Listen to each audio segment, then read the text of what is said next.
नमस्कार, आप देख रहे हैं सुजस समाचार। मैं लीजा जुड़ी हूं आपके साथ। 41 जिले 41 खबरों में आप सभी का हार्दिक स्वागत है। इस खास पेशकश में हम लेकर आए हैं प्रदेश के सभी जिलों की खबरें जो सीधे रखती हैं आपसे सरोकार। चलिए शुरू करते हैं खबरों का सिलसिला, लेकिन इससे पहले एक नजर हेडलाइंस पर। मुख्यमंत्री के निर्देश पर लू ताप घात प्रबंधन के लिए RMSCL चलाएगा सघन निरीक्षण अभियान। हर जिले में दवा आपूर्ति और उपकरणों का होगा निरीक्षण। राज्यपाल श्री बागड़े ने ली कोटपुतली बहरोड जिले की विभागीय समीक्षा बैठक। बोले, अच्छी शिक्षा से ही विकसित भारत की संकल्पना होगी साकार। बूंदी जिले की गेंडोली फॉलाई लिफ्ट सिंचाई योजना का काम हुआ लगभग पूरा। टेस्टिंग के बाद शुरू होगा पानी का वितरण। और रामगढ़ विधानसभा के बगड़ राजपूत में कराया जाएगा मिनी फूड पार्क का निर्माण। राजस्व विभाग की टीम ने किया जमीन का सीमांकन। राज्य में लू ताप घात की स्थितियों के दृष्टिगत दवाओं की निर्बाध एवं समुचित आपूर्ति तथा चिकित्सा उपकरणों की क्रियाशीलता को लेकर राजस्थान मेडिकल सर्विसेज कॉर्पोरेशन की ओर से ग्रीष्मकालीन सघन निरीक्षण अभियान चलाया जाएगा।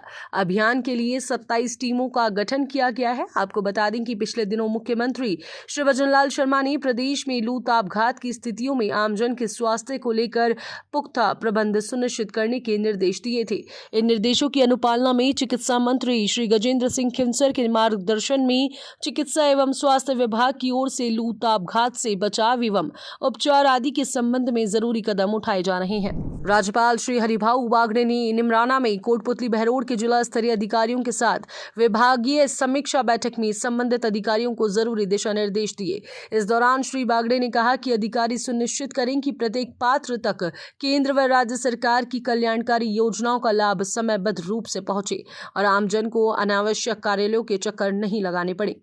उन्होंने कहा कि काश्तकार व पशुपालकों को योजनाओं की जानकारी देकर उनकी आमदनी में बढ़ोतरी कर विकास की मुख्य धारा से जोड़ें। बूंदी जिले की गेंडोली और फौलाई पंचायत के 17 गांवों की करीब 25,000 बीघा जमीन को अब अक्टूबर से सिंचाई के लिए पानी मिलना शुरू हो जाएगा। किसान इस सुविधा का लंबे समय से इंतजार कर रहे थे। अब उनकी यह मांग पूरी होने जा रही है। राज्य सरकार की रुके हुए कामों को तेजी से पूरा करने की नीति और मुख्यमंत्री श्री भजनलाल शर्मा की लगातार निगरानी की वजह से यह काम समय पर पूरा हो सका है। जिले की सबसे बड़ी मेज नदी लिफ्ट सिंचाई योजना से किसानों को रबी की फसल के लिए भरपूर पानी मिलेगा, जिससे उनकी आमदनी भी बढ़ेगी। इसके साथ ही किसानों को सिंचाई के लिए डीजल पर होने वाला लाखों रुपए का खर्च भी नहीं करना पड़ेगा, जिससे उनकी बचत होगी। इरिगेशन विभाग की एक अपने आप में पहली ऐसी योजना है गेंडोली और फौलाई विलेज में, जिसमें लगभग 2000 हेक्टेयर भूमि को इरिगेट किया जा रहा है। इसमें मेज नदी से पानी पंप किया जाकर अलग अलग डिग्गियों के माध्यम से 2000 हेक्टेयर भूमि है वो सिंचित की जाएगी। इसका लगभग काम अभी कंप्लीट हो चुका है और जो इलेक्ट्रिकल कनेक्शन और वो जो इश्यूज चल रहे थे वो भी रिजॉल्व हो चुके हैं। हमें उम्मीद है कि महीने भर में इसकी टेस्टिंग होने के पश्चात अक्टूबर से ये बेसिकली इसका उपयोग मेनली अक्टूबर से लेकर फरवरी के दौरान रबी की सीजन में किया जाएगा। इस दौरान तो इस साल से इसका उपयोग में लाया जाएगा। इसमें गेंडोली और फौलाई बूंदी की एक बहुत उद्देश्यीय स्कीम थी जो कि कंप्लीशन पर है और इसमें लगभग 2,000 हेक्टेयर, लगभग 4,000 हेक्टेयर गेंडोली से 2,000 और 2,000 फौलाई से हेक्टेयर एरिया, लगभग 25,000 बीघा एरिया जो है वो सिंचित होगा। इसमें 17 गाँव लाभान्वित होंगे। इसमें ये स्कीम, इसका काम लगभग कंप्लीशन पर है और इसमें जेन इरिगेशन सिस्टम द्वारा 27 करोड़ रुपए के कार्यादेश जारी हुए सरकार द्वारा, जो कंप्लीशन पे है। अभी जून के लास्ट में इसकी अभी टेस्टिंग चल रही है। जून के लास्ट तक इसको कंप्लीट कर लिया जाएगा। इसके बाद लोगों को इसका सिंचाई की सुविधा मिल पाएगी। लगभग कितने किसान इससे लाभान्वित होंगे? इसमें 17 गांव जो है, 10 गांव गेंडोली फौलाई के और 7 गांव इसके गेंडोली के, इससे लाभान्वित होंगे। रामगढ़ उपखंड क्षेत्र के बगड़ राजपूत में मिनी फूड पार्क का निर्माण किया जाएगा। अलवर जिला कलेक्टर आरतिका शुक्ला के निर्देश पर राजस्व विभाग की टीम ने जमीन का सीमांकन कर लिया है। यह फूड पार्क खाद्य प्रसंस्करण उद्योग को बढ़ावा देगा और यहां किसान प्रसंस्करणकर्ता और खुदरा विक्रेता के साथ काम कर सकेंगे। इससे कृषि उत्पादों का मूल्यवर्धन होगा, खाद्य बर्बादी कम होगी, किसानों की आय बढ़ेगी और ग्रामीण क्षेत्रों में रोजगार के नए अवसर मिलेंगे। राजपूत में जो मिनी फूड पार्क बनाया जा रहा है उसके लिए सरकार द्वारा 100 बीघा जमीन अलॉट की गई थी, जिस पर कृषि उपज मंडी को कब्जा दिलाना था। तो उसके लिए पहले हमारे पटवारी और राजस्व टीम द्वारा सीमा ज्ञान कराया गया और उनको पूरे परिक्षेत्र का कब्जा उपलब्ध कराया गया और उनके नाम म्यूटेशन खोल दिया गया है। फायदा ये होगा कि मिनी फूड पार्क बनने से स्थानीय लोगों को रोजगार के अवसर पैदा होंगे और जहाँ उनका जो कच्चा मटेरियल है कृषि से संबंधित, उसकी प्रोसेसिंग वहीं हो जाएगी, तो उनके रेट्स बढ़ जाएंगे उनके खाद्य संस्करणों के, जो जिससे लोगों को पैसे की भी वृद्धि होगी, उनको रोजगार के अवसर मिलेंगे। ये कौन सी जमीन थी सर जिन पे कब्जा ये हुआ? चारागाह जमीन थी जिसका हमने अलॉटमेंट किया था। तो सरकार द्वारा जब इसका अलॉटमेंट किया गया तो उस दौरान हमें क्या है, मिनी फूड पार्क के नाम से इसका म्यूटेशन खोलना था और कब्जा दिलवाना था। दोनों कार्य हमारे रेवेन्यू टीम द्वारा सुचारू रूप से करा दिए गए थे। इन पे कब्जा भी था किसी का? कुछ कच्चे पक्के अतिक्रमण थे जिनको ध्वस्त कर और जिनको हटाकर कब्जा पूरा फूड पार्क के लिए संभला दिया गया। मुख्यमंत्री श्री भजन लाल शर्मा के निर्देशों के तहत जिले के विकास के लिए एक और नया कदम उठाया गया है। वैर उपखंड के जहाज गांव में स्थित लोक देवता कारसदेव मंदिर के सौंदर्यीकरण और पनोरमा निर्माण के लिए राज्य सरकार ने 3 करोड़ 60 लाख रुपए मंजूर किए हैं। यहाँ हर साल भाद्रपद और बैसाख महीने में बड़ा मेला लगता है, जिसमें राजस्थान ही नहीं बल्कि मध्य प्रदेश, उत्तर प्रदेश, हरियाणा, दिल्ली समेत 11 राज्यों से श्रद्धालु आते हैं।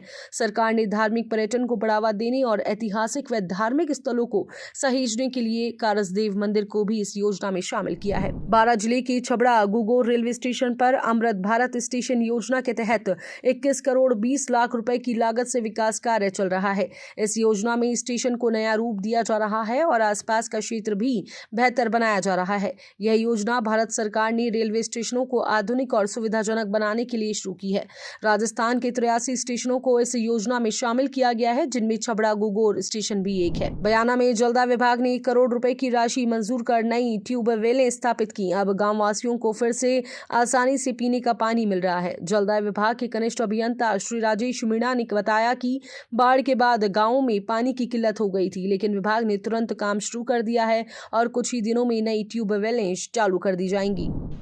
उपखंड बयाना के अधीन ग्राम बाजौली में जल जीवन मिशन के तहत 2022 में नलकूप एवं वितरक पाइपलाइन बिछाकर गांव में पेयजल आपूर्ति सुचारू की गई थी, लेकिन वर्ष 2024 में गंभीर नदी में आई बाढ़ के कारण नलकूप अवरुद्ध हो गया, जिससे गांव में ग्रामीणों को पेयजल समस्या का सामना करना पड़ रहा था।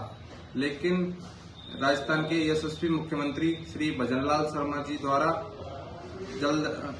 संवेदनशीलता दिखाते हुए जलदाय विभाग को तुरंत समस्या का समाधान करने के निर्देश दिए, जिसके अतिरिक्त श्रीमान जिला कलेक्टर महोदय द्वारा इमरजेंट वर्क के लिए खंड बयाना को 20 लाख रुपए स्वीकृत किए गए, जिसमें ग्राम बाजौली में नलकूप स्थापित कर वर्तमान में पेयजल आपूर्ति सुचारू कर दी गई है, जिससे ग्रामीण काफी खुश हैं।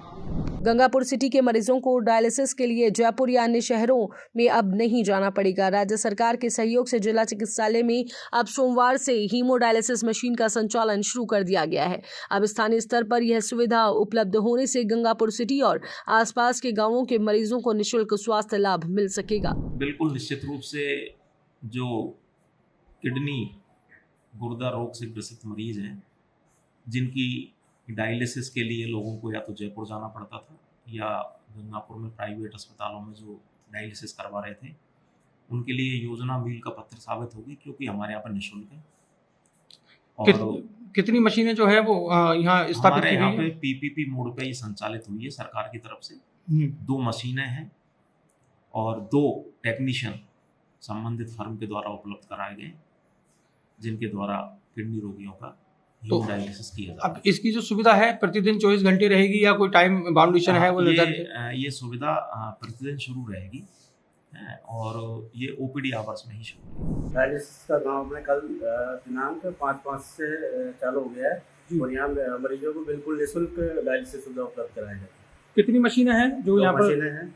अच्छा, तो यहाँ जो जैसे बताया जा रहा है कि हमारे यहाँ के हॉस्पिटल के जो डॉक्टर्स है वो ट्रेनिंग लेके आए हैं। कौन कौन डॉक्टर्स है जो ट्रेनिंग लेके आए हैं और फिर ये सुविधा उपलब्ध? मैं ही लेके आया हूँ। कितने महीने की ट्रेनिंग हुई थी आपकी? 100 डे। अच्छा, तो अब सुविधा लगातार मरीजों को यहाँ प्रतिदिन मिलेगी? लगातार चलेगी। यहाँ पे डायलिसिस है वो बिल्कुल निःशुल्क है। किसी भी पेशेंट से 1 भी रुपया नहीं लिया जाएगा। और जो डायलिसिस है यहाँ पे हफ्ते में 1 बार आयरन दिया जाएगा पेशेंट को। दूसरा है इरिथ्रोपोइटिन जो 400 का 4000 IU का आता है, वो डायलिसिस हर डायलिसिस पर निःशुल्क लिया जाएगा। अच्छा, डायलिसिस किनको की जाती है? जिनके ऐसी क्या बीमारी होती है जिनको डायलिसिस की आवश्यकता पड़ती है? ये CKD पेशेंट होते हैं, क्रोनिक किडनी डिसीज पेशेंट होते हैं, जिनकी किडनी काम नहीं करती। जिनकी किडनी काम नहीं करती, उनका यूरिन आउटपुट नहीं आता है, बहुत कम आता है, तो उनको किडनी की ये डायलिसिस करना जरूरी रहता है। अच्छा, एक डायलिसिस करने में कितना वक्त लग जाता है लगभग? एक डायलिसिस करने के लिए 4 घंटे की जरूरत पड़ती है पेशेंट। 4 घंटे का वक्त लगता है एक डायलिसिस। जी सर। अपने यहाँ कितनी मशीनें हैं जो अपने यहाँ इसमें 2 संचालित- मशीनें हैं, 2 बेड है हम्म। और पेशेंट को यहाँ पर निःशुल्क सुविधा में ही उपलब्ध कराई जाएगी। भारत के सबसे पुराने और बड़े ट्विंस क्लब भोपाल ने 19वें मोजियांग इंटरनेशनल ट्विन फेस्टिवल में भारत का नाम रोशन किया। यह प्रतियोगिता 30 अप्रैल से 4 मई तक चीन में आयोजित हुई थी, जहां जोधपुर की जुड़वा बहनों मंजरी और मयूरी अरोड़ा ने बेहतरीन डांस परफॉर्मेंस दी और जीत हासिल की, जिससे प्रदेश का नाम पूरी दुनिया में छा गया। जोधपुर लौटने पर इन बहनों का स्वागत बड़ी धूमधाम से किया गया। दोनों बहनें पिछले 6 सालों से कथक और राजस्थानी नृत्य सीख रही हैं। मंजरी और मयूरी ने हाल ही में जयपुर में हुए आईफा अवार्ड्स में माधुरी दीक्षित के साथ कथक और भवाई नृत्य की प्रस्तुति दी थी। हमने वहाँ पे चाइना में हमने 13 ताली और भवई को रिप्रेजेंट किया है, जो हमारे राजस्थान का फोक कल्चर है, जिसमें भवई में हम 7 घड़ों के साथ परफॉर्म करते हैं और 13 ताली में 13 मंजीरों के साथ पूरा प्रोफेशनली परफॉर्म करते हैं। इसको बहुत अच्छे से एकदम होता है ना, गॉड मान के हम करते हैं, जो हमारे भगवान की तरह उनको पूजते हैं, फिर उनको लेकर फिर हम परफॉर्म करते हैं। और ये सब पॉसिबल हो सका सिर्फ प्रेरणा मैम की तरफ वजह से। अगर वो नहीं होते तो आज हम ये नहीं कर पाते हैं। तो I am so grateful to my ma'am, my guru माँ for this, and I want to give her this, she deserve it. And वहाँ पे हमने परफॉर्म किया था केसरिया बना गाना है फेमस राजस्थानी, और 13 ताली का रूनी चेहरा धनिया। ये अभी तक का राजस्थान का सबसे फेमस सॉन्ग है, जो अभी तक में हम परफॉर्म करके आए हैं 2 बार। तो we are so proud of our country and our parents. हम लोग राजस्थान से हम 2 जने थे, इंडिया से हम टोटल 5 ट्विंस थे। 2 जने इंदौर से थे, 2 जने महाराष्ट्र से थे, 2 जने बॉम्बे से थे। तो हम लोग एक साथ कोलकाता के थ्रू हम वहाँ गए चाइना। हमने वहाँ पे अलग अलग इवेंट्स अटेंड किए, उधर के रिचुअल्स अटेंड किए। ट्विंस के लिए अलग सा उधर एक परेड होती है, हमने परेड की, हमने हमारे कल्चर को रिप्रेजेंट किया वहाँ पे। सब वहाँ they were excited to see India. वहाँ पे हमारा वाइब्रेंट कलर्स वगैरह सब देखकर वो बहुत ज़्यादा खुश हुए थे, और इंडिया का नाम छोड़कर आए हैं आज हम वहाँ पर। मुख्यमंत्री श्री भजनलाल शर्मा के नेतृत्व में राज्य सरकार प्रधानमंत्री गरीब कल्याण अन्न योजना को पूरी गंभीरता से लागू कर रही है। इसके तहत गिव अप अभियान चलाया जा रहा है, ताकि जो लोग इस योजना के लिए अपात्र हैं वे खुद अपना नाम सूची से हटवा लें और जरूरतमंद लोगों को निःशुल्क राशन मिल सके। शाहपुरा में यह अभियान जोरों शोरों से चल रहा है। लोगों को जागरूक करने के लिए माइक वाले ऑटो, सार्वजनिक घोषणाएं और प्रचार सामग्री का इस्तेमाल किया जा रहा है। आपको बताना चाहूँगा कि सरकार द्वारा चलाए जा रहे गिव अप अभियान के तहत शाहपुरा उपखंड से अब तक लगभग 8000 से अधिक सदस्यों ने स्वेच्छा से अपना नाम कटवा लिया है। हम निरंतर प्रयास कर रहे हैं कि ऐसे उपभोक्ताओं तक गिव अप अभियान की संपूर्ण जानकारी पहुँचाई जाए। इसके लिए हम प्रिंट मीडिया, इलेक्ट्रॉनिक मीडिया के माध्यम से खबरें चलाकर उन तक पहुंचने का प्रयास कर रहे हैं। साथ ही हमने एक जिंगल चलाया है, जिसको सुबह स्वच्छ भारत की कचरे की गाड़ी में भी उसको सुनाया जाता है, तथा पूरे शाहपुरा उपखंड में टेम्पो के माध्यम से भी उस जिंगल को चलाकर हम लोगों को जागरूक कर रहे हैं। हमारा मकसद अधिक से अधिक लोगों तक ये मैसेज पहुंचे और वो स्वेच्छा से अपना लाभ का त्याग करें। गरीबी रेखा से नीचे रहने वाले परिवारों के लिए प्रधानमंत्री आवास योजना एक बड़ी मदद साबित हो रही है। सरकार इस योजना के तहत बेघर या कच्चे मकान में रहने वाले परिवारों को पक्का घर बनाने के लिए पैसा देती है। इससे अब तक प्रदेश में लाखों लोगों को फायदा हुआ है। प्रतापपुरगढ़ी की नगरपालिका क्षेत्र में भी सैकड़ों लोगों को इस योजना का लाभ मिला है। पीएम आवास प्रभारी श्री दयाराम मीणा ने बताया कि इस योजना में 478 लोगों को घर के लिए चुना गया, जिनमें से लगभग 300 घर बनकर तैयार हो चुके हैं और बाकी अभी भी बन रहे हैं। इस योजना में हर पात्र व्यक्ति को घर बनाने के लिए 1,50,000 रुपए की सहायता दी जाती है। नगरपालिका प्रतापपुरगढ़ी प्रधानमंत्री आवास योजना 1.0 एवं 2.0 में 1.0 में 478 मकान पास हुए थे भारत सरकार से, जिसमें से 300 मकान कंप्लीट हो गए और 178 मकान रनिंग में हैं, जिनको हम जून से पहले करवा देंगे भारत सरकार के और राज्य सरकार के दिशा निर्देश के अनुसार। और 2.0 योजना 1 सितंबर 2024 से राजस्थान सरकार और भारत सरकार ने लागू की है, जिसमें 232 मकान को हमने भारत सरकार से पास करा लिया है और ऑनलाइन फॉर्म जो भी लाभार्थी भी बाकी रह गए इस योजना से वो इस योजना का लाभ ई मित्र के माध्यम से या नगर पालिका के माध्यम से भर के इस योजना का लाभ ले सकते हैं। फतेहपुर में बिजली चोरी रोकने और बिल में गड़बड़ी से बचने के लिए स्मार्ट मीटर लगाने की शुरुआत हो गई है। पावर कॉर्पोरेशन के मीटर विभाग के अधिकारियों ने सबसे पहले कस्बे के कोर्ट परिसर कार्यालय में स्मार्ट मीटर लगाए। यह कार्य सिटी विद्युत विभाग के एईएन श्री धर्मेंद्र सैनी की देखरेख में शुरू हुआ। अब हर घर में स्मार्ट मीटर लगाए जाएंगे। विद्युत विभाग अब बिजली उपभोक्ताओं के घरों, दुकानों और उद्योगों में स्मार्ट प्रीपेड मीटर लगाने की प्रक्रिया शुरू कर चुका है। राजस्थान में भीषण गर्मी और लू चलने के कारण अस्पतालों में मरीजों की संख्या बढ़ गई है। ज्यादातर मरीजों को बुखार, उल्टी, दस्त, पेट दर्द और लू लगने जैसी मौसमी बीमारियां हो रही हैं। मुख्यमंत्री श्री भजन लाल शर्मा की सोच के अनुसार सपोट्रा के सरकारी उपजिला अस्पताल में इलाज की अच्छी सुविधाएं तैयार की गई हैं। यहां आने वाले मरीजों को सही समय पर अच्छा इलाज मिल रहा है, जिससे उन्हें जल्दी आराम मिल रहा है। सपोट्रा अस्पताल में चिकित्सा सेवाओं लेकर मैं कहना चाहूँगा कि मुख्यमंत्री भजन लाल शर्मा के जो विचार है वही लू ताप घात के मौसम में मरीजों को उचित उपचार मिले, तो उसके लिए हमारा प्रयास पूरा है। हमारी सारी व्यवस्थाएं हमने आगे एसी, कूलर, पंखे सब लगा रखे हैं और सभी चालू हालत में है। और मुख्यमंत्री जी की जो निःशुल्क दवा योजना है उससे मरीजों को काफ़ी लाभ मिल रहा है। जरूरतमंद को भर्ती किया जा रहा है, जिनका इलाज ओपीडी बेसिस पर संभव है उनको ओपीडी में इलाज करके उपचार दिया जा रहा है। हमारे सभी डॉक्टर पूरा प्रयास कर रहे हैं। सपोट्रा हॉस्पिटल में साहब मेरा इलाज बहुत अच्छे हो रहा है और इसमें मतलब नहीं जी सारी व्यवस्था बहुत अच्छी है और मेरे जो भी मतलब कमियां जो हो रही है, जो मेरे मतलब अपने आप ही फायदा मिल रहा है और बहुत ही अच्छा हॉस्पिटल है, बहुत ही अच्छा इलाज हो रहा है इसके अंदर। क्या नाम? मेरा नाम पृथ्वीराज है, मैं गाँव जोड़नी से आया हुआ। ठीक। अस्पताल में बहुत अच्छा इलाज मरीजों के लिए इलाज किया जाता है, तुरंत इलाज करते हैं। मुख्यमंत्री ने अच्छी सुविधा दी है। अस्पताल में बहुत अच्छी व्यवस्था है क्योंकि लू ताप से बहुत ज़्यादा पीड़ित मरीज यहाँ पर आ रहे हैं और उनको तुरंत ही इलाज के लिए सुविधा दी जा रही है, जिसमें बोतल, इंजेक्शन और खर्चा भी ज़्यादा समय नहीं लेते, उनको तुरंत ही एडमिट किया जा रहा है। और यहाँ पर ये 24 घंटे की जो सुविधा है ये बहुत अच्छी है ताकि मरीज को बहुत अच्छा रिलीफ मिल जाए और यहाँ से खुद अच्छा होके स्वस्थ होके बाहर जाए। और ये मैसेज हमारे क्षेत्र में मानो सपोट्रा अस्पताल की स्थिति बहुत ही सुधार मुख्यमंत्री श्री भजन लाल शर्मा ने राज्य में एक फ्लैगशिप कार्यक्रम की शुरुआत की है, जिसमें केंद्र और राज्य सरकार की 25 प्रमुख योजनाएं शामिल की गई हैं। इन योजनाओं पर काम की निगरानी और बेहतर क्रियान्वयन के लिए जिला कलेक्टर श्री अरुण कुमार पुरोहित ने सभी संबंधित विभागों की बैठक ली और उनके कामकाज की प्रगति रिपोर्ट ली। जिला कलेक्टर ने इन सभी योजनाओं की वित्तीय और भौतिक प्रगति की जानकारी भी ली। कोटपुतली बहरोड जिले में कलेक्ट्रेट सभागार में जिला कलेक्टर कल्पना अग्रवाल की अध्यक्षता में पर्यावरण समिति की बैठक हुई।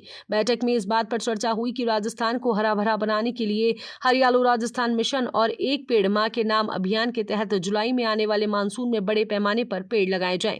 जिले को 15 लाख पौधे लगाने का लक्ष्य मिला है। इस लक्ष्य को पूरा करने के लिए विभागों को जो जिम्मेदारी दी गई है उसकी समीक्षा की गई और जरूरी दिशा निर्देश भी दिए गए। चित्तौड़गढ़ जिले में सफाई व्यवस्था को बेहतर बनाए रखने के लिए मुख्यमंत्री श्री भजन लाल शर्मा के निर्देश पर अतिरिक्त जिला कलेक्टर श्री विनोद मल्होत्रा ने कलेक्ट्री कार्यालय में नगर परिषद और सभी नगर पालिकाओं के अधिकारियों के साथ बैठक की। बैठक में जन कल्याणकारी योजनाओं की प्रगति की समीक्षा की गई और आगे के कार्यों को प्रभावी ढंग से लागू करने के लिए जरूरी दिशा निर्देश दिए गए। अतिरिक्त जिला कलेक्टर ने बताया कि जिले के सभी नगर परिषद और नगर पालिका क्षेत्रों में गुरुवार से विशेष सफाई अभियान शुरू किया जाएगा ताकि सफाई व्यवस्था और अधिक मजबूत हो सके। मुख्यमंत्री श्री भजन लाल शर्मा की मंशा है कि सरकार की बिजली, पानी और अन्य जन कल्याणकारी योजनाओं का फायदा आम लोगों तक समय पर पहुंचे। इसी को ध्यान में रखते हुए जिला कलेक्टर श्री अभिषेक सुराणा ने सोमवार को वीसी सभागार में साप्ताहिक समीक्षा बैठक की। बैठक में उन्होंने जरूरी सेवाओं की स्थिति की समीक्षा की और अधिकारियों को जरूरी निर्देश दिए। कलेक्टर ने कहा कि गर्मियों में लोगों को पीने के पानी को लेकर कोई परेशानी नहीं होनी चाहिए। यदि कोई शिकायत आती है तो तुरंत उसका समाधान किया जाए। बिजली, पानी, सड़क, शिक्षा, चिकित्सा और अन्य सेवाओं की साप्ताहिक समीक्षा बैठक जिला कलेक्टर श्री अवधेश मीणा की अध्यक्षता में कलेक्ट्रेट के वीसी कक्ष में हुई। बैठक में जिला कलेक्टर ने फ्लैगशिप योजनाओं का बजट घोषणाओं के प्रभावी क्रियान्वयन पर चर्चा की। उन्होंने अधिकारियों से कहा कि सभी योजनाओं से अधिक लोगों को फायदा पहुंचना चाहिए। इसके अलावा उन्होंने बजट घोषणाओं के तहत भूमि आवंटन को जल्दी पूरा करने और समय पर प्रस्ताव भेजने के निर्देश भी दिए। मुख्यमंत्री श्री भजन लाल शर्मा की मंशा के अनुसार करौली जिले में गर्मी के मौसम में लोगों को जरूरी सुविधाएं समय पर मिले, इसके लिए विभागों द्वारा सक्रिय रूप से काम किया जा रहा है। इसी क्रम में जिला कलेक्टर श्री नीलाभ सक्सेना की अध्यक्षता में कलेक्ट्रेट में साप्ताहिक समीक्षा और समन्वय समिति की बैठक हुई। इसमें गर्मी को देखते हुए जलदाय, बिजली और चिकित्सा विभाग को सतर्क रहकर काम करने के निर्देश दिए गए। बैठक में कृषि, सड़क, पानी, बिजली, मौसमी बीमारियों, संपर्क पोर्टल, ई फाइलिंग और अन्य सेवाओं की प्रगति की भी समीक्षा की गई। कस्बे के सरकारी सामुदायिक स्वास्थ्य केंद्र में मरीजों की बढ़ती संख्या की जानकारी मिलने पर मुख्य चिकित्सा एवं स्वास्थ्य अधिकारी डॉक्टर योगेंद्र शर्मा ने राजगढ़ पहुंचकर महिला और पुरुष अस्पताल का अचानक निरीक्षण किया और जरूरी दिशा निर्देश भी दिए। उन्होंने महिला अस्पताल की ओपीडी और वार्ड का दौरा कर व्यवस्थाएं देखी। डॉक्टर शर्मा ने बताया कि गर्मी के मौसम में ओपीडी में मरीजों की संख्या बढ़ रही है, इसलिए उन्होंने खुद अस्पताल जाकर हालात जाने। उन्होंने बताया कि शनिवार को ओपीडी में लगभग 1300 से 1400 मरीज पहुंचे। अस्पताल में डॉक्टरों की संख्या पर्याप्त है और मरीजों को अच्छी सेवाएं मिल रही हैं। वर्तमान में राज्य सरकार के द्वारा जो लेबोरेटरी चल रही हैं उन सभी को रजिस्ट्रेशन अनिवार्य करने के लिए निर्देशित किया गया है। इस क्रम में अलवर जिला सीएमएचओ कार्यालय ने भी रजिस्ट्रेशन की प्रक्रिया शुरू करी है। तो आज हमने सभी लैब से पूछा भी है, लेटर डीसीएमओ कार्यालय के माध्यम से भिजवा रहे हैं कि प्रत्येक लैब में किस तरह से उसका रजिस्ट्रेशन हो रखा है या नहीं हो रखा है तो सूचित करें और वह पूरी तरह हमें बताए कि अगर वह लैब बिना किसी चिकित्सक के बिना रजिस्ट्रेशन के संचालित है तो वह अवैध रूप से संचालित लैब मानी जाएगी और जो भी राज्य सरकार के नियम होंगे वो उत्तरानुसार उन पर कार्रवाई। इनको कोई नोटिस दिया गया है? लैब्स के पास हम आज ही कागज़ भेज रहे हैं कि उनके द्वारा किन किन चिकित्सकों के कौन कौन से लैब टेक्नीशियन के माध्यम से वो लैब चला रहे हैं। अगर वे सूचना हमें नहीं देते हैं तो हम बीसीएमओ कार्यालय के माध्यम से उन पर कार्रवाई करें। न्यूज़पेपर में था कि यहाँ की जो ओपीडी है राजगढ़ अस्पताल की वो 1800 के आसपास चल रही है, तो उसको देखते हुए आज फिर सोचा कि ओपीडी के समय ही अस्पताल में निरीक्षण किया जाए कि वास्तव में क्या तो व्यवस्थाएँ हैं और मरीज को क्या परेशानी हो रही है। तो जैसे कि वैसे तो कल इतवार था तो 9 से 11 तक ही ओपीडी चलता है, लेकिन हमने जो शनिवार के ओपीडी का असेसमेंट किया तो शनिवार का ओपीडी करीब 1300 से 1400 के बीच का है और डॉक्टर पर्याप्त हैं। करीब 8 यहाँ पर 12 से 13 डॉक्टर हैं। 3 से 5 डॉक्टर जो है जनाना चिकित्सालय 2 तरह से बांटा गया है, 3 डॉक्टर तो यहाँ पे जनाना में हैं और 2 पीडियाट्रिशियन है। उसके अतिरिक्त जो सामान्य है उसमें एमडी मेडिसिन भी है, सर्जरी भी है, ऑर्थोपेडिक्स भी हैं, जनरल मेडिसिन के भी हैं। तो वैसे देखा जाए तो डॉक्टर्स की संख्या के हिसाब से यहाँ पर मरीज जो है वह कोई बहुत ज़्यादा मात्रा में नहीं है और वर्तमान में थोड़ा सा वायरल का प्रकोप रहता है, तो उसको देखते हुए दवाओं की सुनिश्चितता, दवाइयाँ यहाँ पर हैं और जो IV फ्लूइड और इन सब चीज़ों की व्यवस्था है उचित है। मतलब MNDY और MNJY के तहत जो भी सुविधाएँ मरीज को मिलनी चाहिए वो दी जा रही है। भजनलाल सरकार बालिकाओं को शिक्षा के साथ साथ खेलों में भी आगे बढ़ाने के लिए लगातार प्रयासरत है। इसी के तहत सामाजिक संगठनों की मदद से समय समय पर खेल प्रतियोगिताएं आयोजित की जा रही हैं ताकि बालिकाओं को खेलों में अपनी प्रतिभा दिखाने का मौका मिल सके। इसी कड़ी में बीकानेर में हुई नवी बेंच प्रेस प्रतियोगिता में फलौदी जिले की 3 बालिकाओं ने शानदार प्रदर्शन किया। इन बालिकाओं ने अपने भार वर्ग में सबसे ज्यादा वजन उठाकर कुल 12 पदक जीते, जिनमें 6 स्वर्ण, 3 रजत और 3 कांस्य पदक शामिल हैं। यह उपलब्धि बालिकाओं की मेहनत और राज्य सरकार के सहयोग का नतीजा है। मुख्यमंत्री श्री भजन लाल शर्मा के नेतृत्व में सरकार ग्रामीण इलाकों में रहने वाले लोगों की आमदनी बढ़ाने के लिए पशुपालन को बढ़ावा दे रही है ताकि लोग इसे एक व्यवसाय की तरह अपनाकर अपनी आर्थिक स्थिति मजबूत कर सकें। इसी उद्देश्य से राष्ट्रीय पशुधन मिशन योजना चलाई जा रही है। इस योजना के तहत सोमवार को बाड़मेर के गणेश विद्या मंदिर में 5 दिवसीय भेड़ बकरी पालन प्रशिक्षण कार्यक्रम का समापन हुआ, जिसमें बाड़मेर समेत 8 जिलों के अलग अलग गांवों से आए पशुपालकों ने हिस्सा लिया। डॉक्टर देवाराम जी ने ये पशुपालन के लिए 3 दिवसीय का ट्रेनिंग रखा गया है। इसमें पशु को कैसे पाला जाए, रख रखाव के लिए कैसे मतलब इसका फ़ायदा उठाया जाए और और इसका ट्रीटमेंट कैसे किया जाए बहुत कुछ सिखाया है और सीखा भी है हमने। वैसे तो घर में पहले से भेड़ बकरियां है उसमें, और ये जो नया सिखाया इसमें रात दिन का अंतर है रख रखाव के लिए। और इसमें केंद्र सरकार की NLM योजना है, सब्सिडी वाली 50% सब्सिडी दी जाती है, वो भी सिखाया है कैसे सब्सिडी लेनी है, क्या क्या करना है, कैसे क्या डॉक्यूमेंट चाहिए, इसके लिए बहुत कुछ सीखा है हमने। और हम आगे इनकी तैयारी करेंगे और लाभ भी लेंगे और किसी को भी बताएंगे, जो जुड़ना चाहे उसको भी बताएंगे। जो देव जी से 1 साल से बातचीत कर रहे हैं उस हिसाब से हमने फॉर्म भरा है और उसकी ट्रेनिंग ली है।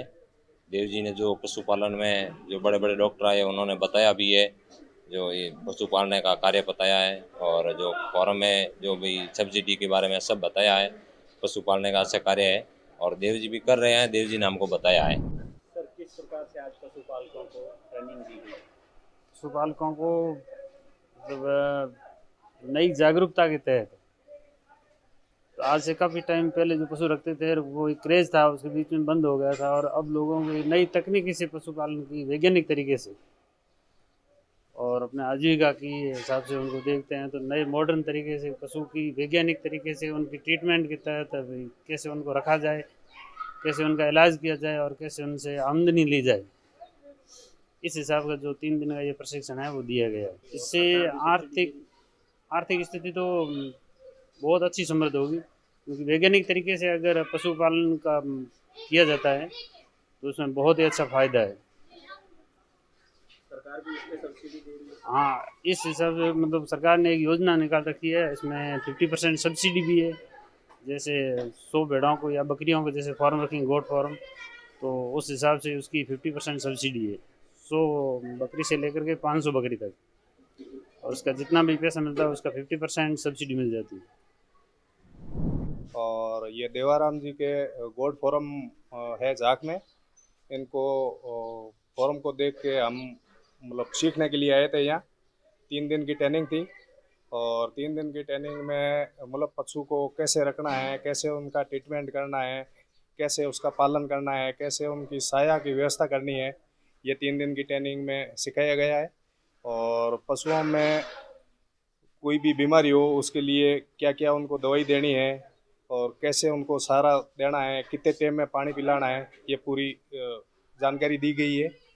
और ये गवर्नमेंट ने योजना चला रखी है मतलब सब्सिडी की, जो इस योजना से लोग मतलब ज़्यादा ये पशु रखना चाहेंगे। सांगनेर में 8 करोड़ 30 लाख रुपए की लागत से गूलर के बांध से डिग्गी मालपुरा रोड तक नीवटा नहर के दोनों तरफ दीवारें और नहर पर बनी 5 पुलियाओं का फिर से निर्माण किया जा रहा है। इनमें सिरोहिया की तलाई, गोपाल जी की तलाई, छापोला की ढाणी, माल की ढाणी और बजनी तलाई पर पुरानी पुलिया को हटाकर अब मजबूत बॉक्स कलवर्ट बनाए गए हैं। भजनलाल सरकार ने इनका पुनर्निर्माण कर आसपास की सैकड़ों कॉलोनियों के हजारों लोगों को आने जाने में राहत दी है। साथ ही नहर के दोनों किनारों पर नीम, पीपल और बरगद जैसे पेड़ लगाए जाएंगे, जिससे हरियाली बढ़ेगी और वातावरण शुद्ध रहेगा। मैं यहाँ की प्रगति देख के बहुत खुश हूँ। यहाँ के कार्य से बने आने वाले समय में बहुत अच्छा रिस्पांस मिलेगा, लोगों को राहत मिलेगी, यातायात के साधन सुधरेंगे, तो इस प्रोजेक्ट से यहाँ के लोकल लोगों को भी राहत मिलेगी और ये कार्य आगे चलता रहेगा। ये पार जो बरसात टाइम में जो पानी बाहर आता है वो पानी बाहर नहीं आएगा और एक अच्छे कार्य होंगे और यहाँ पे यातायात का भी साधन चेंजिंग होगा। और ये जो नहर का विकास कार्य भजनलाल सरकार के द्वारा कराया जा रहा है वो बहुत ही शानदार काम है।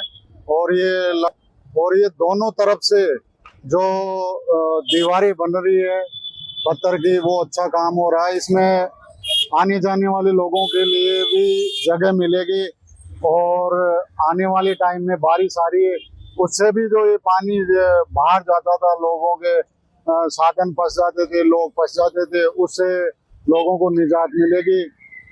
गंदे पानी का जो पोल्यूशन हो रहा था उससे भी शानदार काम होगा। ये जो निर्माण कार्य चल रहा है वो यहाँ के लोकल लोगों के लिए बहुत ही अच्छा सुविधाजनक काम हो रहा है। पहले की सरकारों ने यहाँ कोई सुध नहीं ली और भजनलाल सरकार ने बहुत ही शानदार काम कर रही है। हमारे सांगानेर का अच्छा विकास हो रहा है इसके लिए मैं बहुत बहुत धन्यवाद देना चाहता हूँ। मुख्यमंत्री श्री भजनलाल शर्मा के हरियाणा राजस्थान अभियान के तहत दौसा कलेक्टर श्री देवेंद्र कुमार ने मानसून से पहले पौधारोपण के लिए अधिकारियों की बैठक ली। इस बैठक में कलेक्टर ने सभी अधिकारियों को अधिक से अधिक पौधे लगाने का लक्ष्य दिया। राजस्थान सरकार ने राज्य भर में 10 करोड़ पेड़ लगाने का लक्ष्य तय किया है और दौसा जिले में इसके तहत 15,65,000 पौधे तैयार किए जा रहे हैं। इनमें फलदार, छायादार, फूलदार और कांटेदार पौधे शामिल हैं ताकि राज्य सरकार के लक्ष्य को पूरा किया जा सके।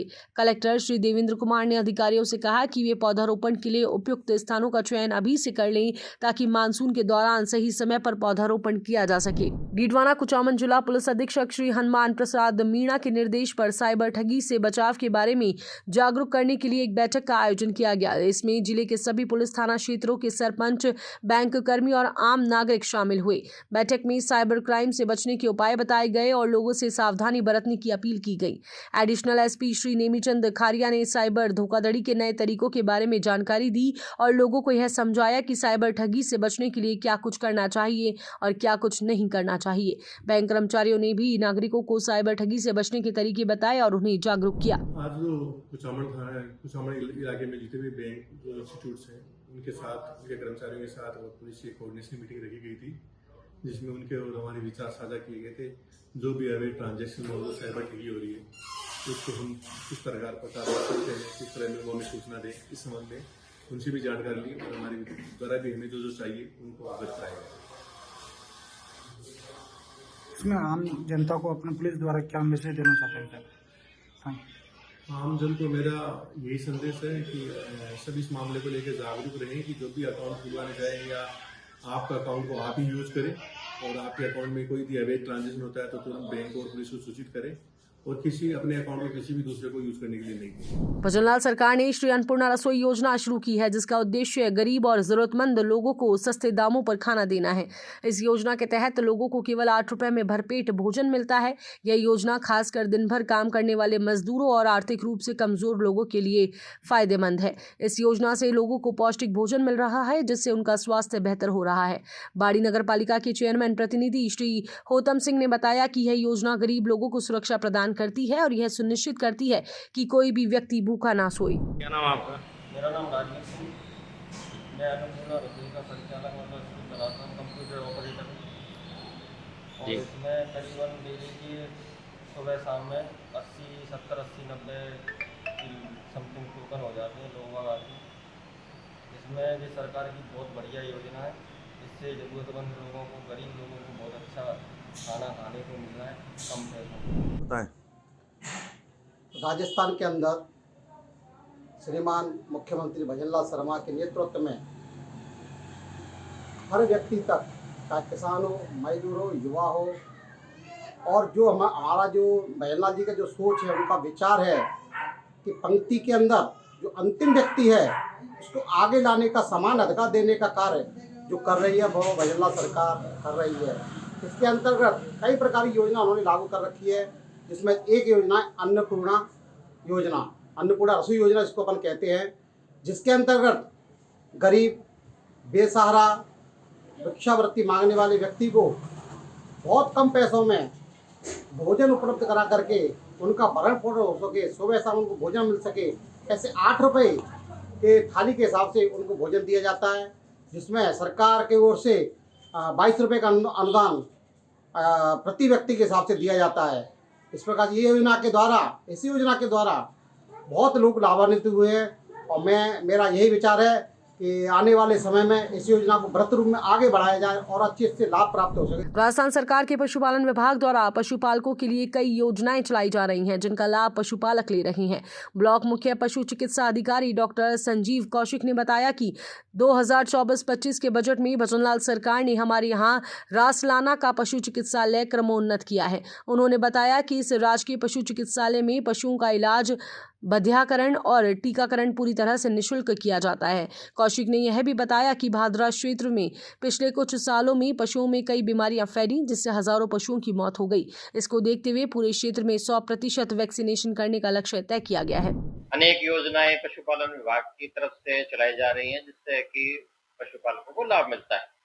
तो सबसे पहले तो मैं अपने ब्लॉक की संस्थाओं के बारे में बताऊं। मेरे ब्लॉक में कुल जैसे हमारे यहाँ पे 49 ग्राम पंचायत हैं और सबसे अच्छी बात ये कि हर ग्राम पंचायत में भादरा में यहाँ के विधायक महोदय ने यानी कि हर गांव में यहाँ पे पशुओं के लिए अस्पताल है और सबसे बड़ी बात है कि पूरे राजस्थान में डॉक्टरों की और एलएसए की कमी है, पर मेरे ब्लॉक में हर एक जगह फील्ड है, यानी कि सारे के सारे 49 के 49 ग्राम पंचायतों में मेरे पास डॉक्टर मौजूद है यहाँ पे।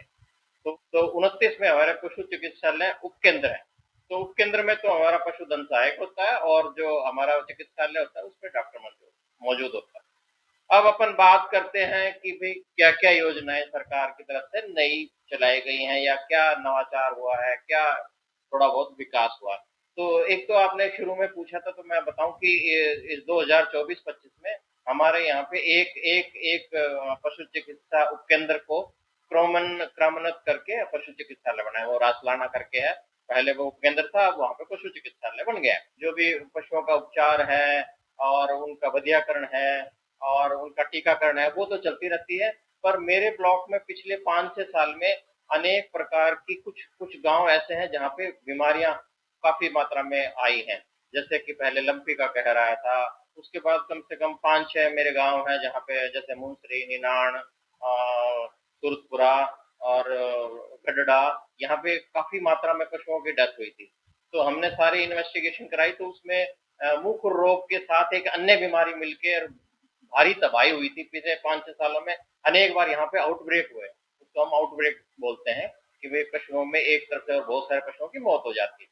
तो उसके लिए हमने सबसे पहले ये चुना कि भाई पूरे के पूरे क्षेत्र में वैक्सीनेशन का प्रोग्राम पिछले यानी कि 3-4 सालों से भी चल रहा है वैसे तो ये प्रोग्राम, पर यानी कि इस साल हमने पूरा 100%।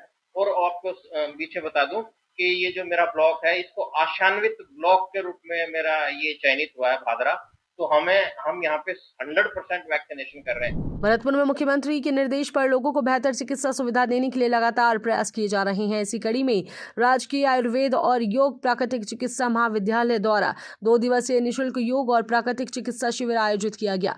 यह शिविर भारत विकास परिषद लोहागढ़ शाखा के सहयोग से प्राचार्य डॉक्टर यशपाल सिंह के नेतृत्व में आयोजित हुआ। शिविर का उद्घाटन मुख्य अतिथि डॉक्टर सुरेश शर्मा और उपाधीक्षक डॉक्टर चंद्र प्रकाश दीक्षित ने भगवान धन्वंतरी की पूजा अर्चना से किया। पहले दिन 80 से अधिक रोगियों ने योग और प्राकृतिक चिकित्सा के तहत इलाज करवाया। अच्छे स्वास्थ्य और चिकित्सा हेतु राजकीय आयुर्वेद एवं योग प्राकृतिक चिकित्सा महाविद्यालय संबद्ध जिला आयुर्वेद चिकित्सालय में अधिक से अधिक जो हमारे यहाँ सेवा प्रकल्प हैं उनका लाभ आमजन को मिल सके, उसके लिए आज यहाँ वार्षिक रोगी श्रृंखला जो हमने चला रखी है, हर महीने निःशुल्क चिकित्सा शिविर, प्रदर्शनी और तमाम तरह की जो यहाँ पे कार्यशालाओं का आयोजन के तहत आज योग प्राकृतिक चिकित्सा शिविर का आयोजन किया गया। ये 2 दिवसीय चिकित्सा शिविर है। आज 80 से अधिक रोगियों ने विभिन्न प्रकार से जो पीड़ित थे उन्होंने यहाँ उपचार करवाया, जिनको मिट्टी का लेपन किया है, औषधीय जो हमारे यहाँ प्राकृतिक रूप से खीरा है, ककड़ी है, पुदीना है, तमाम तरह के ऐसे औषधि द्रव्यों का लेप तैयार करके उनको सेवा की गई है। और मैं समझता हूँ कि रोगियों को बहुत अच्छा लाभ मिला है। और आज जहाँ जो रोगी आए थे बच्चों के साथ, यहाँ पे मथुरा जिले से भी थे कुछ रोगी, कुछ बाड़ी से भी यहाँ रोगी यहाँ उपचार कराने के लिए आज आए। और इस तरह की जो व्यवस्था है उनके माध्यम से हमारा अधिक से अधिक ये व्यवस्था रहती है कि लोग आम जन को अधिक से अधिक सेवा मिल सके। सरकार द्वारा जो हमें आयुर्वेद विभाग द्वारा जो संसाधन उपलब्ध करा रखे हैं उनका बेहतर उपयोग हो सके। जो योग और प्राकृतिक चिकित्सा का कैंप लगाया गया था, यहाँ पर योग और प्राकृतिक चिकित्सा, यहाँ पर आज लगभग 37 के लगभग पेशेंट आ चुके हैं सुबह से, और सुबह सुबह काफ़ी भीड़ थी। एक पेशेंट था, सोराइसिस का पेशेंट था, वो किसी गांव से आया था, तो उसने काफ़ी इलाज करवा लिया अपना, पूरे शरीर पे उसके खुजली होती थी। तो आज मैंने एक उपचारक, हमारी मड थेरेपी होती है, पंख स्नान बोलते हैं, गीली मिट्टी से पूरे शरीर पे लिपेटा जाता है, तो वो आज किया था वो यहीं पे बैठा के। तो उसको किस तरह के पेशेंट आए थे? आज के दिन मेरे पास एक AVN का पेशेंट भी आया हुआ है, उस रूम में है। इस तरीके के मेरे पास अधिकतर जोड़ों के दर्द वाले, बात रोग जो पेशेंट होते हैं वो आते हैं। ये भी मतलब इनके भी पिंडलियों में दर्द है, घुटने के पेशेंट हैं। इनसे पूछ सकते हैं आप, 3 दिन में आराम बता रहे हैं। उससे पहले काफ़ी दिन से आ रहे थे, लेकिन अभी फ़िलहाल मैंने जो चालू किया है तो उनको विशेष लाभ मिला है। उनसे ही आए थे SDC हाउसिंग बोर्ड से, और 7 दिन पहले हमने आयुर्वेद में ही लेप और सेक कराया। उसके बाद तीसरे दिन हमको सर मिले, प्रियांश सर, इन्होंने हमारा इलाज किया और 3 दिन में ही मुझे काफ़ी आराम आया। मेरी कमर में और घुटनों में दर्द था, अब बहुत आराम है मुझे। और कहाँ से आते थे बताइए? मेरा गांव नगला सीख हमें ऊंचा नगला के पास जिला भरतपुर में आता है और मेरे पैर में दर्द होता है।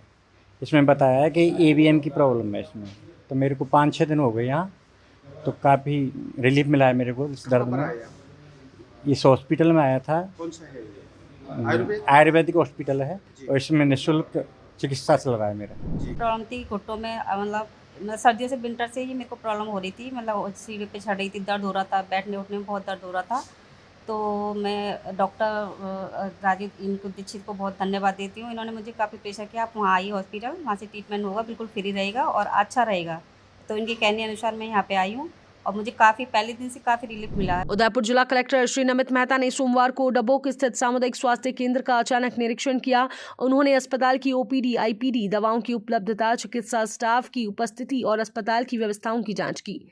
कलेक्टर श्री मेहता ने विभिन्न वार्डों का दौरा कर भर्ती मरीजों से हालचाल जाने और अस्पताल प्रबंधन को साफ सफाई पर ध्यान देने के निर्देश दिए। सवाईमाधोपुर के रणथंभौर टाइगर रिजर्व में पर्यटकों को एक रोमांचक और यादगार दृश्य देखने को मिला।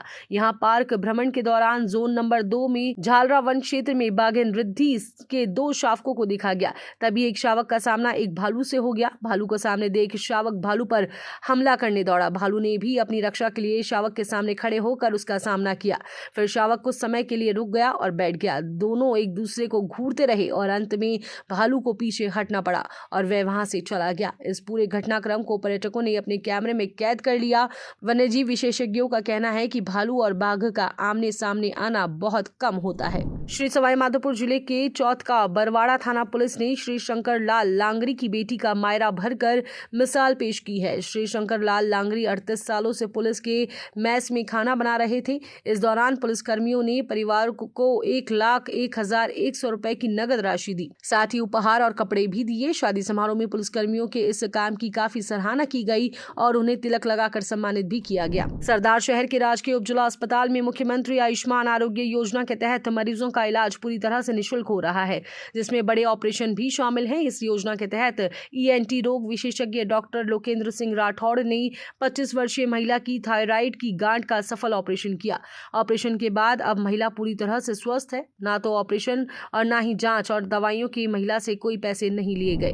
सरदार शहर से लोकली एक लेडीज पेशेंट थी, 25 वर्षीय संभा प्रवीण। उसके काफ़ी दिनों से थायराइड की प्रॉब्लम थी, तो गले में उसके सांस में भी प्रॉब्लम थी और गला रुका हुआ था। तो डॉक्टर साहब ने, लोकेंद्र जी हैं, कान्ना गले के डॉक्टर हैं अपने, उनकी टीम के द्वारा हेमीथायरॉयडेक्टोमी की, मतलब थायराइड की जो ग्रंथि है उसको निकाला गया है। ये काफ़ी बड़ी सर्जरी होती है, मेजर सर्जरी थी, जो मेडिकल कॉलेज लेवल पे संभव हो सकती है, पर इनकी टीम के द्वारा अपने उप जिला चिकित्सालय में ये सर्जरी की गई। सर, किस योजना के तहत की गई, कोई खर्चा वगैरह? बिल्कुल, मुख्यमंत्री महोदय से संचालित महा योजना के तहत ये निःशुल्क सर्जरी हुई है, जिसमें पेशेंट की कोई धनराशि नहीं लगी है। एक्चुअली एक 25 ईयर फीमेल पेशेंट थी सरदार शहर की, उसके थायराइड का नोडुल था, गांठ थी गले में। तो लास्ट के 6-7 महीने से वो परेशान थी। उन्होंने 7 दिन पहले मेरे को दिखाया था। उसके लिए इसके रिगार्डिंग को जरूरी जांच थी, वो हमने करवाई। उसके बाद उनके घर वालों को बताया कि ऐसे ऑपरेशन है, तो उसके लिए उन्होंने कंसेंट सहमति दे दी थी। उसके बाद हमने फ्राइडे को उनका ऑपरेशन किया था। पेशेंट अभी एकदम सही है और इस ऑपरेशन का कोई खर्चा नहीं हुआ सरकारी हॉस्पिटल में। माँ योजना के अंतर्गत फ्री ऑफ कॉस्ट उपचार हुआ। पेशेंट अभी टोटली हेल्दी है।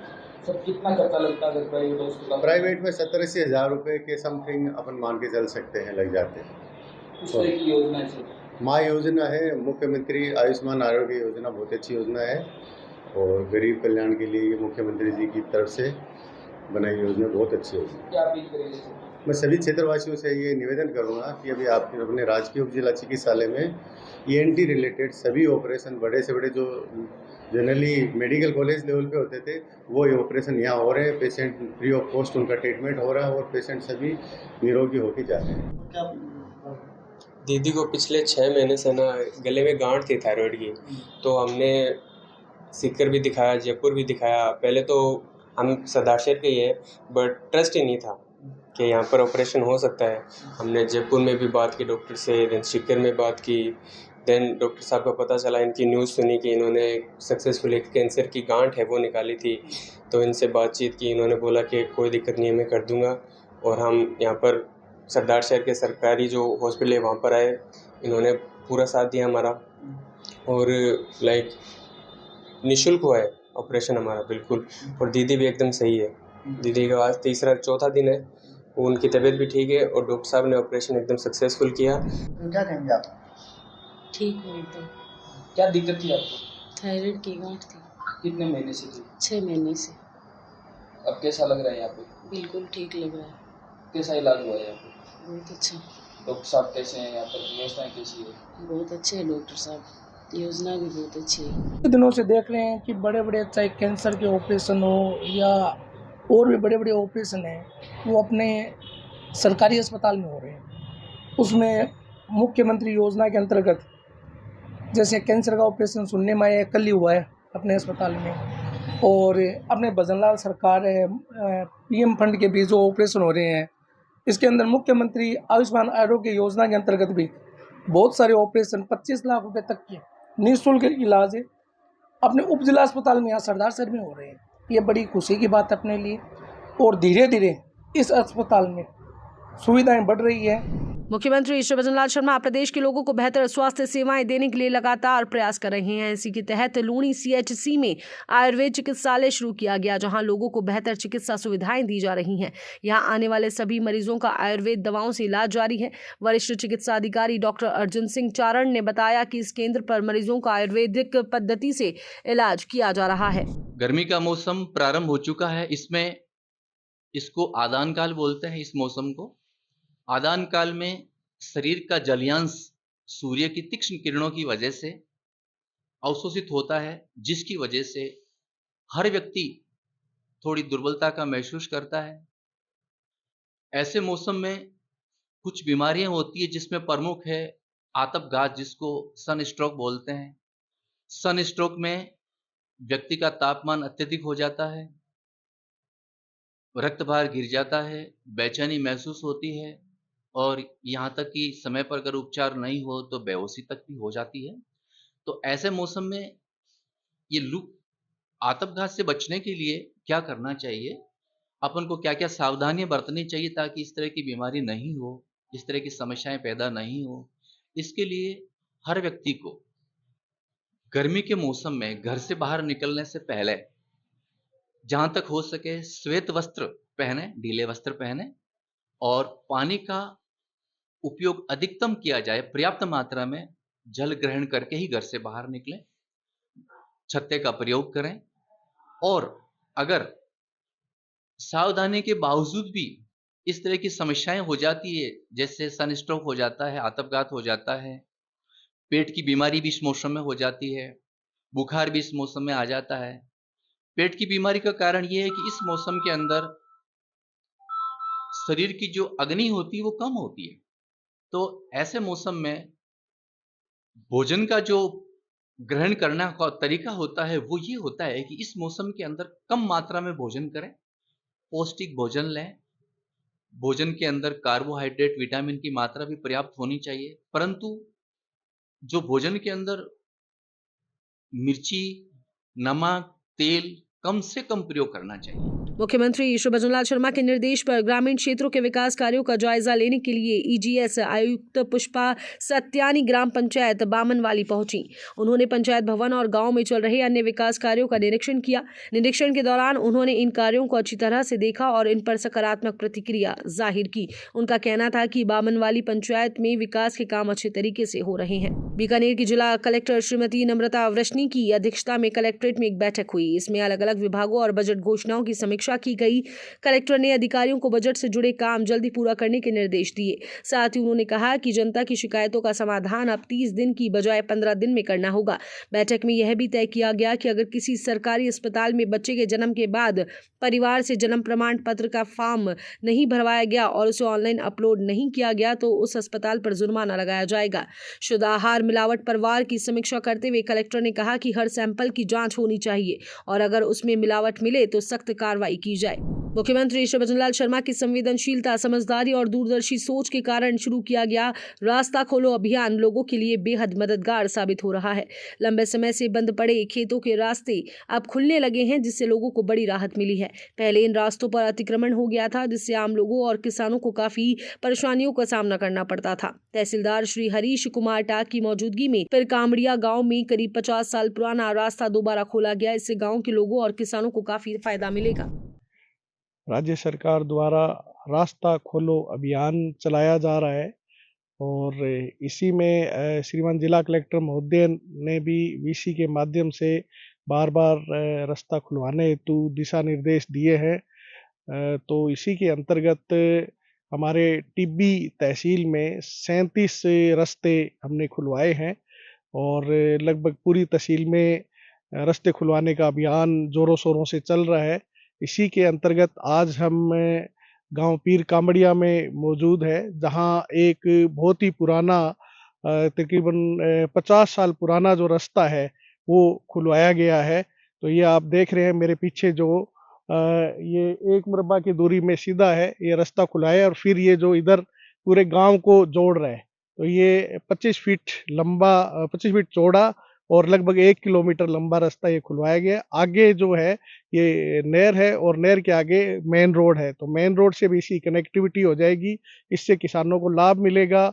क्रेन वगैरह कोई भी है वो चीज़ें हैं वो खेतों में आराम से आ जा सकती है।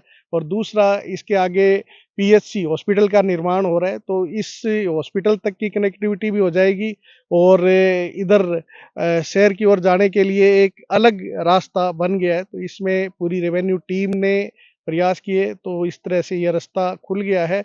आगे भी अभी अभियान चल रहा है और जो भी रास्ते पुराने बंद पड़े हैं तो वो रास्ते खुलवाए जा रहे हैं। किसानों से भी मेरी अपील है, निवेदन है कि जो भी ऐसा कोई बंद पड़ा हुआ रास्ता है तो हमारे संज्ञान में लाएं और जो उस रास्ते को खुलवाकर किसानों को राहत प्रदान की जाएगी। राज्य सरकार की मंशा ये है कि अधिक से अधिक रास्ते खुले और आमजन किसान को लाभ पहुंचे। उसी के अंतर्गत रेवेन्यू टीम कार्रवाई कर रही है। तो इस तरह से आज ये रास्ता खुलाया गया और आगे भी ये अभियान हमारा जारी रहेगा। माननीय एसडीएम साहब और तहसीलदार साहब की मंशा के अनुरूप रास्ता खोलो अभियान के तहत पटवार मंडल पीर कामड़ी और पन्नीवाली में काफ़ी जो बंद रास्ते हैं वो चिन्हित किए गए हैं।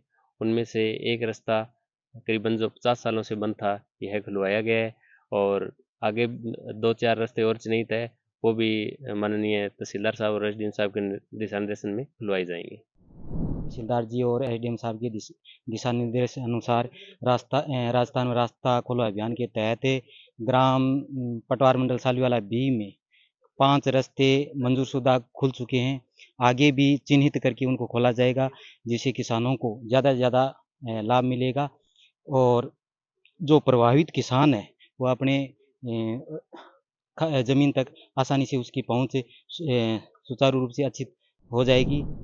राजस्थान के मुख्यमंत्री भजनलाल जी द्वारा रास्ता खोलो अभियान के तहत हमारे पीर कामड़िया में 23 एनजीसी से 22 एनजीसी तक का जो रास्ता काफ़ी पुराना रास्ता था, जिसको प्रशासन की सूझबूझ से खुलाया गया, जिसमें विशेष तौर पर प्रशासन ने सभी की समझाइश की, जिसके कारण सभी ने इसके ऊपर सहमति देते हुए इस रास्ते को खुलाया। जो ये रास्ता गांव के लिए एक मील का पत्थर साबित होगा, क्योंकि एक तरफ पीएचसी जो अभी प्राइमरी हेल्थ सेंटर मंजूर किया है उसको भी जोड़ेगा और दूसरा स्कूल है उसको जोड़ता है और आबादी को जोड़ता है।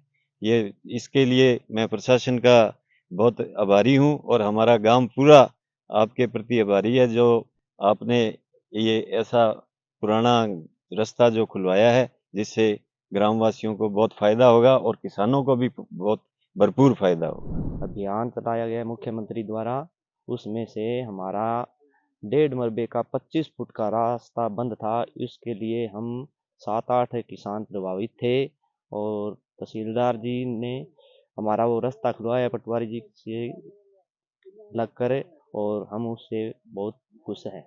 पहले क्या दिक्कत होती थी और अब क्या तो आपको पहले बहुत दिक्कत थी सर, हमारे खेत से बहुत दूर रास्ता था, लोगों को फसल काटनी होती तो बहुत दूर से आना पड़ता था, लोग कोई टप्पन देते नहीं टप्पन देते, अब हमें बहुत। मुख्यमंत्री श्री भजन लाल शर्मा के निर्देश पर रास्ता खोलो अभियान के तहत समूची गांव में अतिक्रमण हटाया गया। कठुमर उपखंड क्षेत्र के समूची गांव में तहसीलदार श्री मदन सिंह ने रास्ता खुलवाया। गांव में कुछ लोगों ने रास्ते के दोनों ओर लकड़ी और खेतों के किनारे खंबे गाड़कर अस्थायी अतिक्रमण कर रखा था। इसके अलावा सिंचाई विभाग की भूमि पर भी अतिक्रमण था। तहसीलदार ने ग्रामीणों से समझाइश करके शांतिपूर्वक रूप से दोनों रास्तों को अतिक्रमण मुक्त करवाया। इस कार्रवाई में पटवारी और अन्य अधिकारी भी मौके पर मौजूद रहे।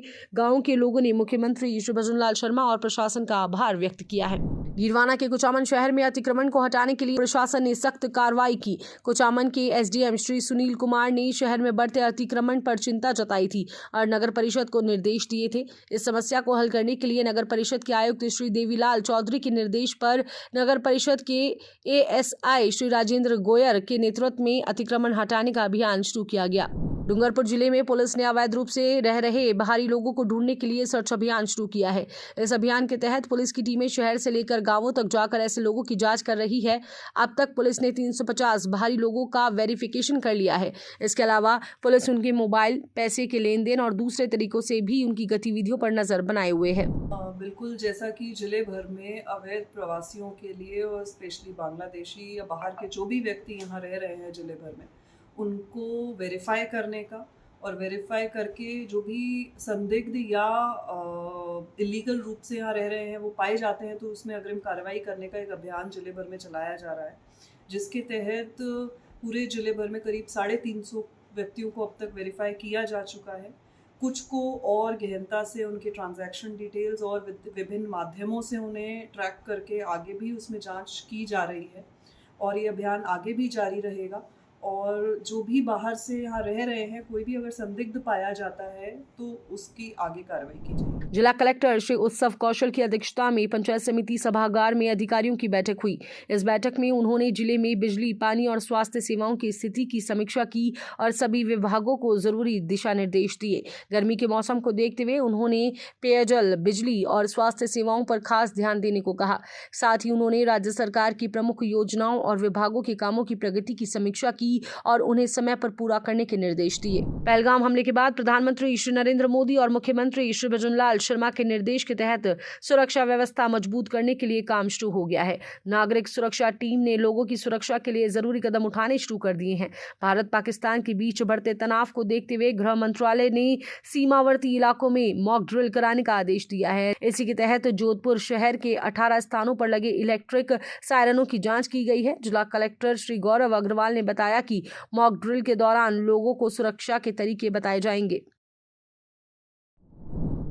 मैं सभी जोधपुर वासियों से ये अपील करना चाहूँगा कि जो मॉक ड्रिल होती है ये एक प्रिपरेटरी एक्सरसाइज होती है।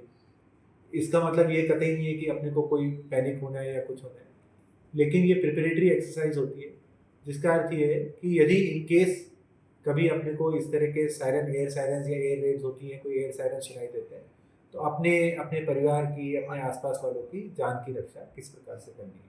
तो इस मॉक ड्रिल को पूरी गंभीरता से लें तथा जो सरकारी एजेंसी हैं उनके साथ कोऑपरेट करें। डीग जिले के कामा में जलदा विभाग ने अवैध नल कनेक्शन पर सख्त कार्रवाई की है। इस कार्रवाई में विभाग ने लाखों रुपए की वसूली की, जिससे अवैध कनेक्शन करने वालों पर लगाम लगी है और वैध कनेक्शन वालों को अब बेहतर पानी की सप्लाई मिलने लगी है।